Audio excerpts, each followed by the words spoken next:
Madam President, before I start, I would like to make, I'd like to be sure if our colleague, Senator Lito Lapid, will also stand to second the motion. Oh, I mentioned that all the members of the minority, I failed to mention Senator Lito Lapid.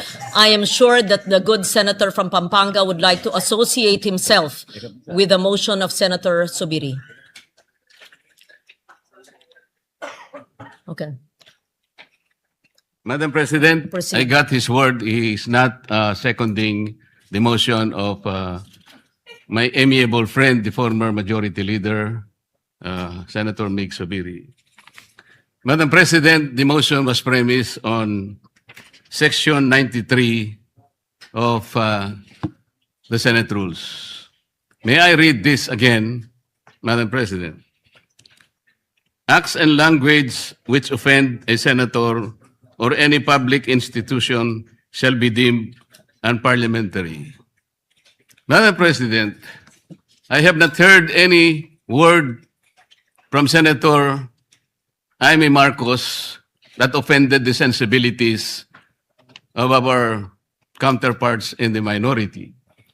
I think what is being objected to, Madam President, which is not covered by the rules, are the videos that were presented during or before her speech. Pwede ko bang malaman, Madam President, kung yung pinay-strike out, kasama po yung video na nakita natin na kung saan ay nagsasalita ang ating kasama, Senator Risa Hontiveros. Kasi po sinabi niya, while BP Sara is in power, the threat of a full-blown Duterte comeback is still a very real and present danger. Sa akin po, walang problema yun. Opinion niya yun eh. And we have to respect that opinion. Yan po ba'y pinaalis natin? Gusto ko lang pong malaman, isa-isahin natin. Pangalawa po, nakita ko rin po yung sarili ko.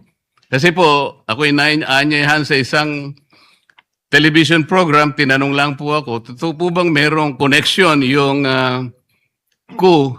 Kasi po, ang tawag coup eh, hindi naman po coup, yung karaniwang nangyayari po sa buhay ng Senado yun eh. Palitan talaga yan. Maraming beses na po yan. Ang sabi ko po, kasi kinukonekta daw nila sa impeachment. Sabi ko, hindi po siguro. Sabi ko, dahil sa ngayon, 12 kami. Hindi man kinakailangan naming mag-coup para lamang i-prostrate natin yung impeachment. Palagay ko po, hindi. Yung po bang opinion ko na yun, tatanggalin? Gusto ko lang pong malaman. Kasi po, meron pa po nga sinabi, sinungaling. Meron din po nagsabing gano'n eh. Ang ibig ko po sabihin, Madam President, ngayon po nakita natin the vibrancy of democracy in this chamber. Isa-isa po silang nagsalita lahat. Nabigyan ng pagkakataong ipaliwanag ang kanilang panig. Hindi po ba maganda ngayon na nakita ng taong bayan, nagamit nga lang po yung kanyang presentation. Pero naging daan para mapakinggan ng buong mamamayan. At sila na po ang final arbiter, Madam President. Ako nga po eh. Ako nga po. Kailan lang nag-privilege speech ang isa sa atin dito.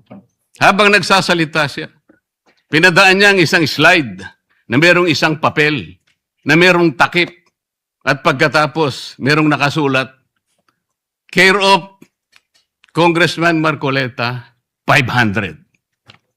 Isang kapirasong papel na tinakpan. Nung hindi pinatos ng media, kinabukasan, nagpa-interview siya, hindi minsan, 2 beses. Para lamang ipangalandakan ang importansya ng papel na may takip at merong nakasulat, care of Kong Marcoleta, 500. Nagsalita po siya sa media 2 beses. At paiimbestiga raw ako sa ombudsman. Dahil po ba sa media nangyari yon at hindi dito? May diferensya po ba? Wala. Walang diferensya yun. Pareho lang yun. Napakasensitibo natin sa ibang banda. Pero hindi natin nakikita yung ginagawa natin. On the other hand. Bakit po hindi nasasagot hanggang ngayon yung tanong ni Senador Risa? Bakit po tayo nagkaganito ngayon, Madam President?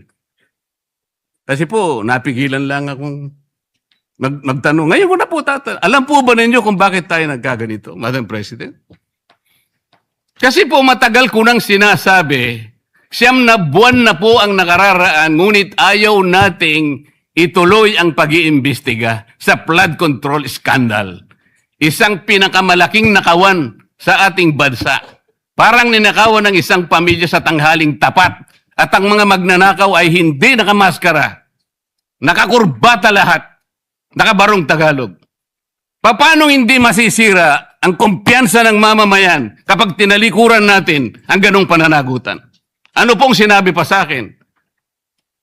Imbes na sagutin nila yung privilege speech ko noon, nasa pamimilit ko na, eto pong tungkulin natin eh. Naging PNP chief kayo. Ako po'y humanga sa inyo noon. Hindi ko na ikukwento ang lahat ng ito. Bakit ngayon? Bakit hindi natin gawin lahat yon? Alang-alang sa interes ng bayan. Kaya po tayo sumadsad ngayon dahil yung pananagutan na yun, pinipilit po nating pigilin. Ang dami po nating pinagtatakpan. Tumayo siya, imbes na sagutin niya ang aking sinasabi. Ano po sinabi niya? Kung ano-ano po sinabi, nagpalabas din po siya ng napakaraming video na kinakampihan ko si Diskaya, nag-bla-bla, na ang asawa ko raw ay independent na ganito. Lahat po. Pati yung tayo ko sa Congress noon, na sinasansala ko yung mga kasama ko because ngayon ko lang nakita ang Vice President, nagpipresent siya ng budget for 2025. Inaaglahi siya sa budget 2022 and 2023. Yung mga ganun po. Bakit po ngayon biglang nagbago ang kulay natin?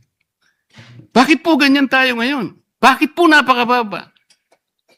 Siguro po, kung may pagkakataon tayo, maring bukas o kang makalawa, makikita po ninyo yung complete video yung nangyari nung Lunes, May 11, 2026. Kung paano, alas 7 pa lang ng umaga, nandito na yung tropa ng NBI na nakipag-coordinate sa opisina ng OSAA. Sapagkat balak pala nilang hulihin ang isang senador. Hindi po ba? Nagkaroon na po ng admission eh. Tinanong ko pa nga yung ating former SP kung nakita niya yung warrant of arrest. Pinakita ba sa'yo? Sabi naman niya, hindi. Naniwala po ako ron. Ngunit bakit sinabi niya, mag-coordinate kayo sa USAA? Alam po ba niyo, Madam President, kung ako po ang Senate President, kaya ko lang naman ginagawang halimbawa ito, Madam President, dahil hindi naman po ako magiging Senate President.